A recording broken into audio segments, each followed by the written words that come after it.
një shoqëri si kjo jona, po që i ngjan pavarësisht disa ndryshimeve shumicës së shoqërive perëndimore, ku ne fitojmë gjithçka, përfshi edhe statusin tonë social përmes konkurrencës së përhershme, pra jemi vazhdimisht në konkurrencë me të tjerët për punë, për shtëpi, për para. Kemi këtë ndjesinë e egoizmit deri diku edhe të imponuar, sepse përndryshe nëse humbet ti do jesh një outcast. Sepse ne jemi mësuar që në vogli që gjithmonë jemi marrë shembull, pse vajza e filanit e mori 10 dhe ti e mori 9. Pra, është ajo energjia që të ka shoqëruar gjithë jetën, që ti duhet forcohesh ta bësh një gjë që nuk të vjen ta bësh, vetëm për t'i mbushur mendjen prindit dhe opinionit publik që ti e bën. Pra, është ushtruar një forcë këtu.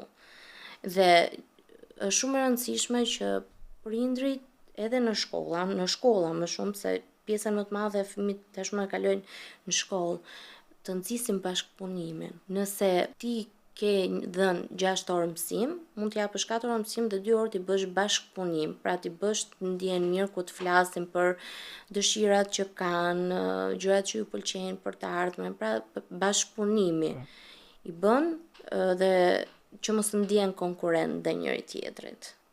Edhe të jenë më social me njëri tjetrin është shumë e rëndësishëm. Është një gjë që po e humbasim, domethënë po e humbasim tek fëmijët dhe të rinj dhe po e humbasim dhe në të rriturit këtë pjesën sociale. Po sepse kjo merret si kulturë që në vogli, kupto, dhe do të shoqëroj gjithmonë. Pastaj është shumë e vështirë kur ti mësohesh me këtë model të ndryshosh model.